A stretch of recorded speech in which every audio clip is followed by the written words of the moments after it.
الحمد لله رب العالمين والعاقبة للمتقين والصلاة والسلام على سيد الأنبياء والمرسلين وعلى آله وأصحابه أجمعين أما بعد فقد قال الله تبارك وتعالى في كلامه المجيد والفرقان الحميد أعوذ بالله من الشيطان الرجيم بسم الله الرحمن الرحيم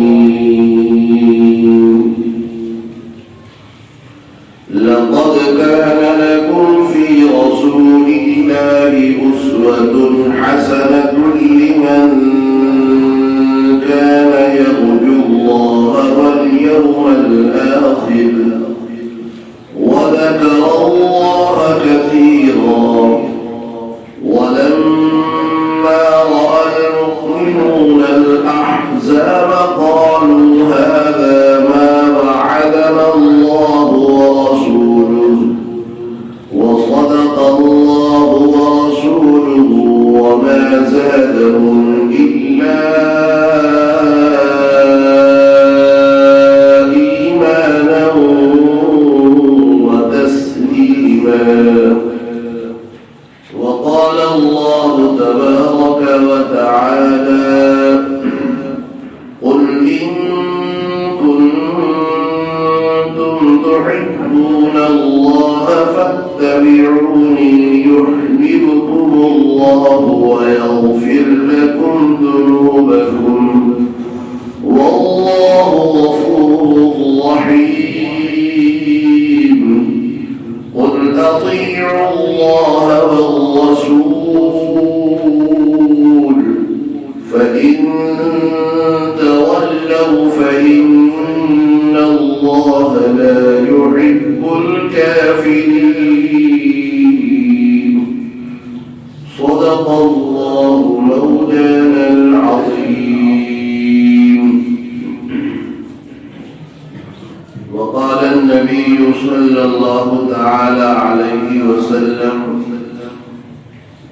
لا يؤمن أحدكم حتى أكون أحب إليه من والده وولده والناس أجمعين أو كما قال نبينا صلى الله تعالى عليه وسلم کہ محمد سے وفا تونے تو ہم تیرے ہیں کہ محمد سے وفا تونے تو ہم تیرے ہیں یہ جہاں چیز ہے کیا لوح و قلم تیرے ہیں عزیزان گرامی سبھی حضرات ایک مرتبہ محبت اور اخلاص نیت کے ساتھ درود پاک پڑھ لیں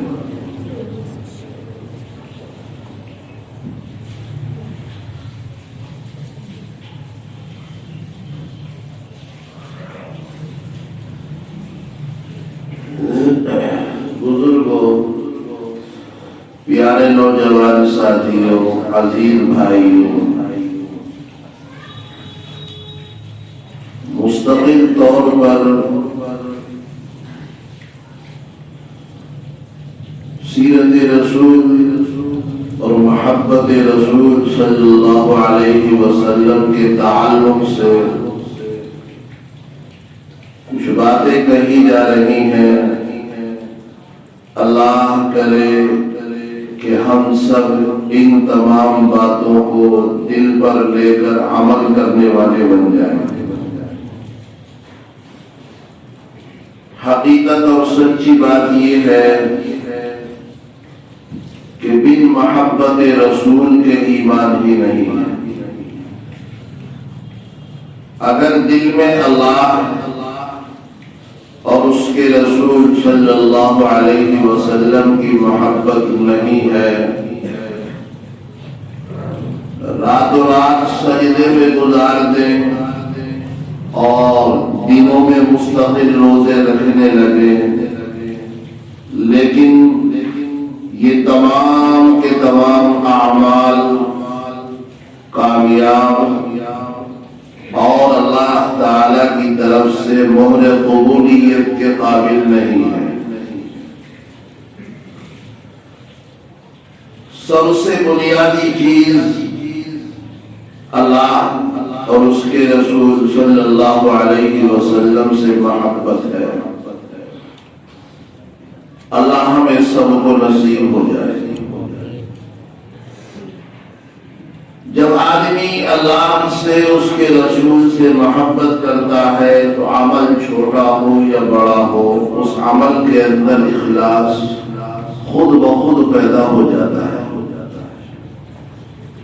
اگر آدمی تنہائی میں ایک مرتبہ بھی اللہ کہے گا تو دل کی گہرائی سے کہے گا، کیونکہ جس سے محبت ہوتی ہے اصولی بات یہ ہے کہ اس کا نام لینے میں محبت پیدا ہوتی ہے اور اس کا نام لینے میں مزہ آتا ہے اور دل کرتا ہے کہ اس کا نام بار بار زبان پر آئے، اور جس سے نفرت ہوا کرتی ہے اصولی بات ہے کہ اس کا نام ذہن و دل وہ خراب کر دیا کرتا ہے۔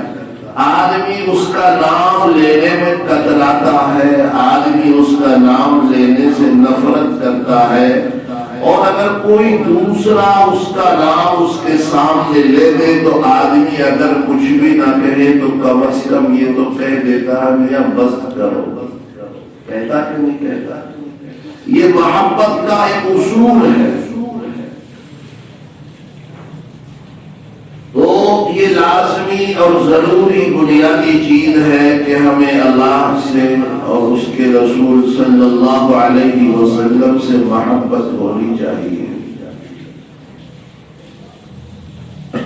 اور کیوں نہ ہو اللہ تبارک و تعالی نے ارشاد فرما دیا، اور ویسے بھی اگر ہم غور کریں صبح سے شام تک اور پیدا ہونے سے مرنے تک، اگر ہم ساری زندگی یہ غور کریں کہ ہمارے نبی کے ہمارے اوپر کس قدر احسانات ہیں تو یقیناً ہم کو سمجھ میں آ جائے گا۔ ایک مرتبہ جناب محمد رسول اللہ سب محبت سے کہیے صلی اللہ علیہ وسلم بیٹھے ہیں،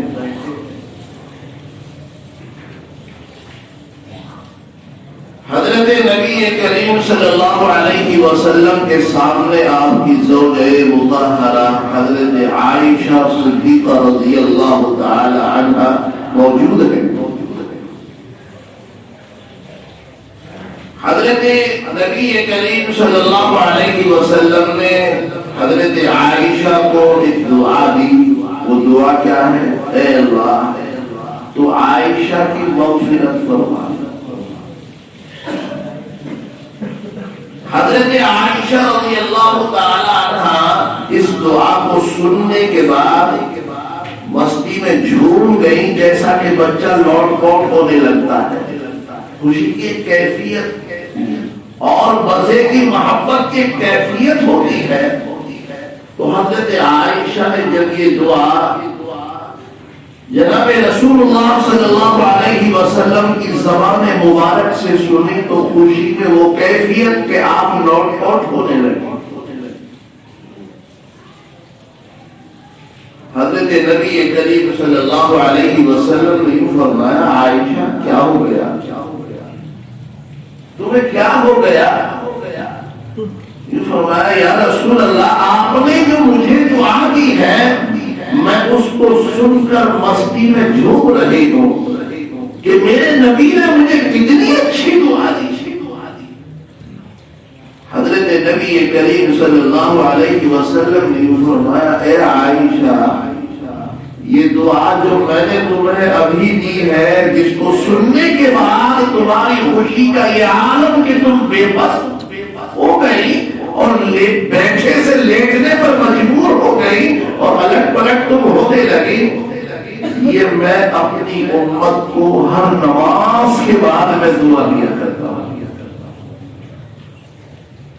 وہ منظر، وہ کیفیت، وہ زمان، وہ کام، وہ وقت بڑا عجیب و غریب ہوگا کہ جس دعا کو سن کر حضرت عائشہ جھوم اٹھی. ایمانداری سے بتائیے ہمارے اوپر بھی کچھ حق ہے نبی کا کہ نہیں ہے؟ ہے کہ نہیں؟ ہمارے نبی ہمارے لیے راتوں کو بستر سے کھڑے ہو گئے. ہمارے لیے ہمارے نبی راتوں رات قیام فرما رہے ہیں. ہمارے نبی ہمارے لیے راتوں رات سجدے میں پڑے ہیں. ہمارے نبی ہمارے لیے راتوں رات آنسو بہا رہے ہیں. ہمارے نبی حدیث پاک کے اندر آتا ہے سب کے لیے صلی اللہ علیہ وسلم. حضرت عائشہ رضی اللہ عنہا یوں فرماتی ہے کہ میں اللہ کے نبی صلی اللہ علیہ وسلم کو کیا دیکھتی ہوں کہ آئے اور اپنے کپڑوں کو اتارنا شروع کر دیا جیسا کہ ہم اور آپ کرتے ہیں, لیٹنے کا ارادہ کرتے ہیں. تو اللہ کے نبی صلی اللہ علیہ وسلم رک گئے اور یہ فرمایا ہے عائشہ کیا ہی بہتر ہے ایسے لیٹنے سے میں اللہ کو راضی نہ کر دوں. اتنا کہہ کر حجرہ شریفہ سے آپ نکل جاتے ہیں. رات کا بہت سا حصہ گزر گیا, بہت سا حصہ گزر گیا, اللہ کے نبی واپس تشریف نہیں لائے. حضرت عائشہ کو فکر ہوئی کہیں ایسا تو نہیں کہ اللہ کے نبی مجھ سے ناراض ہو گیا. ہر عورت یہ سوچنے پر مجبور ہوگی, بولو ہوگی کہ نہیں؟ کہاں تو آدمی آرام کا ارادہ کر رہا, کہاں آدمی آرام سے ہٹ کر اور چلا جائے اور اتنی دیر کے واپسی نہیں ہو پائی. حضرت عائشہ یوں فرماتی ہیں کہ میں تلاش کرنے نکل گئی تو میں اللہ تعالیٰ جو لوگ جا چکے ہیں اللہ ان کی زیارت کو قبول فرمائے اور جو نہیں جا سکے اللہ ان کے لیے نہایت درجے آسان فرمائے. جنت البقیع قبرستان ہے. جنہوں نے وہاں کی کیفیت دیکھی وہ منظر بس وہی بتا سکتے ہیں. حضرت نبی کریم صلی اللہ علیہ وسلم جنت البقیع میں تشریف لے گئے. حضرت عائشہ اپنی عقل, اپنی سوچ سے, اپنے اندازے سے تلاش کرنے نکلی تو آہٹ سے آپ جنت البقیع میں تشریف لے جاتی ہیں. اللہ کے نبی وہاں پر سجدے کی حالت میں ہیں. حضرت عائشہ یوں فرماتی ہے کہ میں نے دیکھا سجدے میں ہے, میں انتظار کرتی رہی, سجدے سے سر نہیں اٹھایا. بہت دیر ہو گئی, سجدے سے سر نہیں اٹھا. مجھے خطرہ اس بات کا لگنے لگا کہ کہیں ایسا تو نہیں کہ اللہ کے نبی اپنے اللہ کو پیارے ہو گئے گا. یہ فرماتی ہے کہ میں نے پاؤں کو گدگدانا شروع کیا, پاؤں کو گدگدایا, کوئی حرکت نہ ہوئی. میری فکر بڑھ گئی, میرا احساس اور بڑھ گیا. تو یہ فرماتی ہے کہ میں نے اپنے کانوں کو اللہ کے نبی صلی اللہ علیہ وسلم کے چہرے کے قریب کیا, آپ کے منہ کے قریب کیا. آپ سجدے کی حالت میں تھے تو اللہ کے نبی صلی اللہ علیہ وسلم اپنی امت کی مغفرت کی دعا طلب کر رہے تھے اللہ سے. عزیزان گرامی, میرے نوجوان ساتھیوں, میرے بزرگوں, کہنے کا مقصد میرا یہ ہے کہ اللہ نے اپنے نبی کو کیوں بھیجا. اللہ نے اپنے نبی کو کیوں بھیجا, کوئی تو مقصد ہے. کیوں بھائی؟ کلاس میں ٹیچر ہوتا ہے, کوئی تو مقصد ہوتا ہے. اس گھر سے بچہ, اس گھر سے بچہ, اس گلی سے اس گلی سے, فلاں کا فلاں کا, اور اسکول کا جو ذمہ دار ہوتا ہے وہ اس کو ماہانہ تنخواہ بھی دے رہا. اس سارے نظام کا, اس سارے کام کا تعلق کسی نہ کسی چیز سے تو ہے. وہ کیا ہے؟ ان پڑھ پڑھنے کے قابل بن جائے, یہی تو ایک مقصد ہے. انجان نالج والا بن جائے. ایک جاہل بے پڑھا لکھا بچہ اس کو لکھنا آ جائے, پڑھنا آ جائے, یہی تو تو سارے نظام کا ایک مقصد ہے. ٹیچر پڑھاتا ہے، ہر حرف کی پہچان بتاتا ہے، ہر حرف کو لکھنا سکھاتا ہے، ہر حرف کے معنی بتاتا ہے، سارا کام آپ کو سکھا رہا ہے، ہر الجھے مسئلے کو سلجھا رہا ہے. یہ سارے کام ہو رہے ایک مقصد اہم اس کے پیچھے یہ ہے کہ زندگی سے جہالت نکل جائے اور علم کی شمع زندگی کے اندر جل جائے. یہی تو مقصد ہوتا ہے. اللہ نے 1,24,000 انبیاء کرام علیہ السلام کو تقریباً اس دنیا کے اندر بھیجا.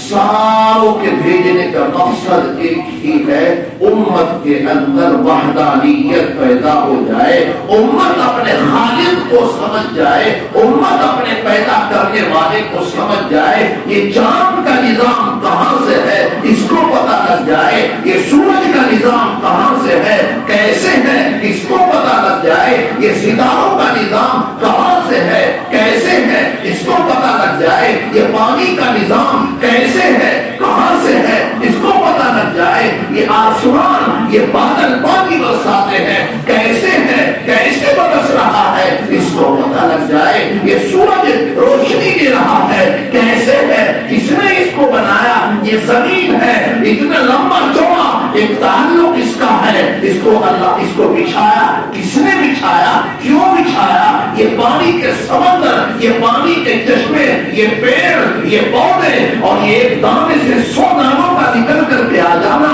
یہ سارا کا سارا نظام جو ہے یہ زمین سے یہ پھل بھی اگ رہا ہے درخت بھی اگ رہا ہے، یہ ساری کی ساری چیزیں سردی کے حساب سے سردی کا پھل ہے اور گرمی کے حساب سے گرمی کا پھل ہے. سردی کا نظام الگ ہے گرمی کا نظام الگ ہے. اگر گرمی ہے نل چلائیں ٹھنڈا پانی آ جائے گا اور سردی ہے نل چلائیں گرم پانی آ جائے گا. یہ سارا کا سارا نظام یہ ساری کی ساری خدائی یہ ساری کی ساری بادشاہ آیا کوئی تو ہے جو اس کو چلا رہا ہے. حضرت عمر فاروق رضی اللہ تعالیٰ عنہ خدمت میں ایک عورت آئی کہنے لگی امیر المؤمنین میں نے خدا کے ایک ہونے کو پہچان لیا. ایک ہونے کا مطلب کیا ہے؟ سب کچھ کرنے والا لا الہ الا اللہ، اللہ کے سوا کوئی معبود نہیں ہے، وہی ہے، اسی کو سجدہ کیا جائے، اس کے ساتھ کسی کو شریک نہ کیا جائے. زندگی کا بھی وہی مالک ہے، موت کا بھی وہی مالک ہے، مرض کا بھی وہی مالک ہے، شفا کا بھی وہی مالک ہے. ہماری آنکھوں میں روشنی آئی اس کا بھی عطا کرنے والا وہ ہے، ہمارے کانوں میں سننے کی طاقت ہے اس کا بھی عطا کرنے والا وہ ہے، ہمارے ہاتھوں میں پکڑنے کی طاقت ہے اس کا بھی عطا کرنے والا وہ ہے، ہمارے دل میں سوچنے کی طاقت ہے اس کا بھی عطا کرنے والا وہ ہے. ہم اپنے پاؤں سے یہاں سے وہاں جاتے ہیں اس طاقت کا بھی عطا کرنے والا وہی ہے. ہم زبان سے بولتے ہیں اس طاقت کا عطا کرنے والا بھی وہی ہے. سب کچھ ایک ہے.